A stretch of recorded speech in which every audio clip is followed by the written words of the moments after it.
मंत्री जी, मुझे राज्य में भ्रमण किए हुए कितना दिन हो गया है, इसलिए मैं आज अपने राज्य में घूमकर देखना चाहता हूँ कि आखिर हमारी प्रजा हमसे दुखी है या खुश है। हाँ महाराज, क्यों नहीं। राजा तुरंत अपना भेष बदलकर एक साधारण मनुष्य बन जाता है और एक कुल्हाड़ी लेकर निकल पड़ता है। राजा चलते चलते काफी दूर निकल जाता है तो देखता है दो आदमी आपस में एक दूसरे से बातचीत कर रहे हैं। राजा चुपचाप एक पेड़ के पीछे छिपकर उन दोनों की बातें सुनने लगता है। अरे सुरेश भाई, यदि इंसान चाहे तो अपनी मेहनत के दम पर किसी भी चीज को हासिल कर सकता है। हाँ हाँ रोहित भैया, मैं मानता हूँ कि मनुष्य अपनी मेहनत के दम पर बड़ी से बड़ी चीज को हासिल कर सकता है, लेकिन यदि मनुष्य के भाग में उस चीज का बोध न लिखा हो, उसे उसका लाभ नहीं मिल पाता है। अरे नहीं नहीं सुरेश भाई, ऐसा कैसे हो सकता है। यदि मनुष्य जी तोड़ मेहनत करके कुछ हासिल करता है तो वह उसका फायदा जरूर उठाता है। अरे नहीं भाई, यदि उस वस्तु का भोग उसके भाग में न लिखा हो तो वह वस्तु उसके पास नहीं रुकती है। अच्छा, चलो इस बात को यहीं खत्म करो, मैं तुम्हें बताता हूँ। मेरे अंदर इतना ज्ञान है कि मैं तुम्हें किसी भी मरे हुए जानवरों की हड्डी को देखकर यह बता सकता हूँ कि वह हड्डी किस जानवर की है तथा उस जानवर की मृत्यु कब हुई थी। अच्छा, तो तुम किसी भी हड्डी को देखकर यह बता सकते हो, तो रुको, मैं अभी किसी हड्डी को खोज कर लाता हूँ। सुरेश तुरंत जाता है और हड्डी को ढूंढने लगता है। अरे मिल जा, कोई भी जानवरों की हड्डी मिल जा। आज मैं रोहित के बच्चे को मैं छोड़ूंगा नहीं, लेकिन यहाँ पर तो कोई भी हड्डी दिख नहीं रही है। क्या करूं, कहाँ से लाऊं हड्डी? अरे वो रही हड्डी। चलो जल्दी से इस हड्डी को उठाकर रोहित के पास ले जाता हूँ। सुरेश तुरंत हड्डी को उठाकर रोहित के पास पहुँचता है। ये लो रोहित, मैं इस हड्डी को ले आया हूँ। मुझे जल्दी से बताओ कि ये हड्डी किस जानवर की है। हाँ सुरेश, क्यों नहीं, पहले मुझे इस हड्डी को देखने तो दो, फिर मैं तुम्हें इस हड्डी के बारे में सही जानकारी दे पाऊंगा। रोहित तुरंत ही उस हड्डी को देखने लगता है। किसकी हो सकती है ये हड्डी? सुनो सुरेश, यह हड्डी एक बकरे की है जिसकी मृत्यु 2 साल पहले इस जंगल में हो गई थी। रोहित की यह बात सुनकर सुरेश चौंक जाता है। अरे यह कैसे हो सकता है? तुम इस बकरे के बारे में कैसे बता सकते हो? लेकिन मैं यह कैसे मान लूं कि यह हड्डी बकरे की है? इसका कोई प्रमाण है तुम्हारे पास? अरे सुरेश भाई, मैं खुद इस बात का प्रमाण देता हूँ कि यह हड्डी बकरे की थी। यदि ऐसा बात है तो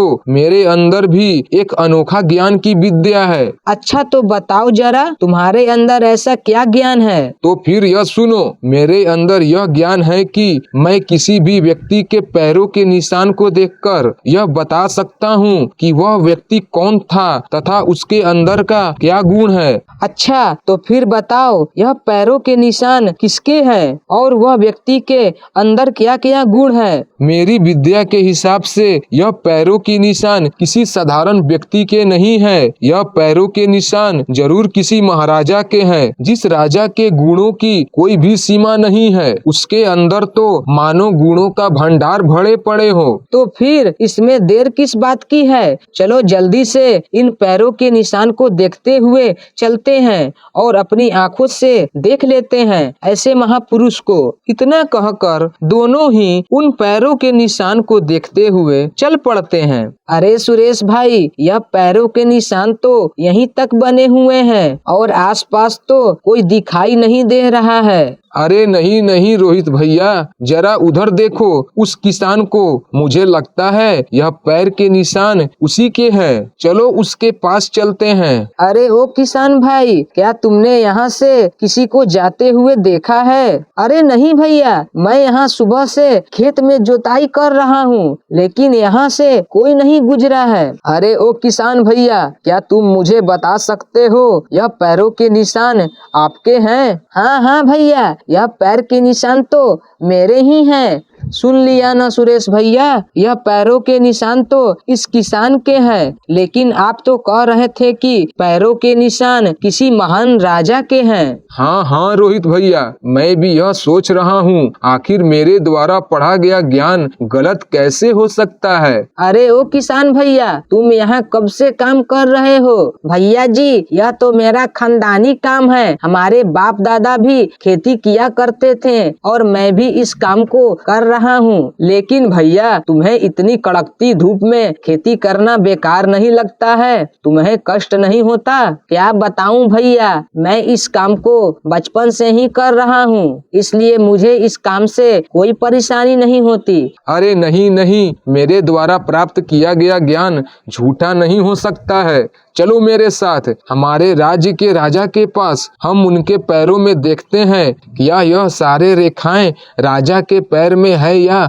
नहीं। रोहित और सुरेश दोनों राजा से मिलने उसके राज दरबार में पहुंच जाते हैं। बोलिए भाई, तुम दोनों कौन हो और यहाँ आने का तुम्हारा क्या काम है? महाराज, हम दोनों मित्र हैं और हम आपके राज्य में ही रहते हैं। महाराज, मेरा नाम सुरेश है और मैंने ज्योतिषी विद्या पढ़ी है। उसी विद्या के अनुसार आज मैंने एक व्यक्ति के पैरों के निशान को देखकर उस व्यक्ति के बारे में तथा उसके गुणों के बारे में बता रहा था, लेकिन मेरा मित्र मेरी बात पर यकीन नहीं कर रहा है। इसलिए मैं आपसे निवेदन करता हूँ कि आप अपने पैरों के तलवे मुझे दिखा दीजिए। मैं आपके तलवे की रेखाएं पढ़ना चाहता हूँ। ठीक है सुरेश, तुम मेरे तलवे को देख सकते हो। राजा ने जैसे ही अपने तलवे को दिखाया तो राजा के तलवे में वह सारी रेखाएं बनी थी जो एक राजा के गुणों को दर्शाती है। यह सब देखकर सुरेश बहुत खुश हो जाता है। अरे देखो देखो रोहित, यह वही सभी रेखाएं हैं जिसको मैंने पढ़ा हुआ है। इसका मतलब मेरी विद्या झूठी नहीं है। अरे हाँ हाँ सुरेश, लेकिन मैं यह कैसे मान लूं कि वह पैर के निशान किसी राजा के थे? अरे रोहित, सुरेश ठीक कह रहे हैं, वह पैर के निशान मेरे ही थे। जिस किसान से तुम दोनों मिले थे कोई और नहीं बल्कि मैं ही था। मैंने राज्य में घूमकर देखना चाहता था आखिर हमारी प्रजा हमसे दुखी है या खुश है, और मैंने तुम दोनों की सारी बातें सुन ली थी। लेकिन तुमने उस हड्डी से यह कैसे पता लगाया कि वह एक बकरे की है और उसकी मृत्यु 2 साल पहले हुई थी? महाराज, यह बात मुझे पहले से ही पता थी कि उस जंगल में आज से 2 साल पहले एक बकरा वहाँ पर घास खा रहा था। तभी एक चीता आता है और उस बकरे को मारकर उसका मांस खा जाता है। यह सारी घटना मैं एक पेड़ पर बैठकर देख रहा था। उस स्थान पर सिर्फ उसी बकरे की हड्डियां पड़ी है। यह बात मुझे पहले से ही पता थी, इसलिए मैंने यह बात सुरेश से कही थी। लेकिन मुझे तुम दोनों की एक बात अभी भी खटक रही है।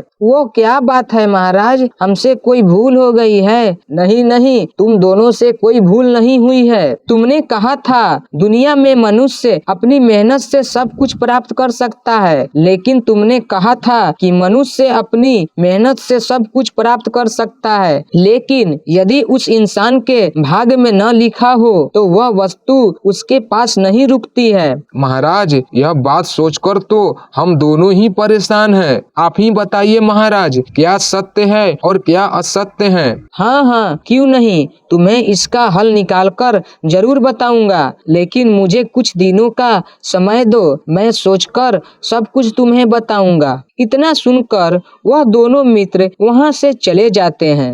हमारे चैनल को सब्सक्राइब करके बेल आइकन ऑन कर लीजिए। धन्यवाद।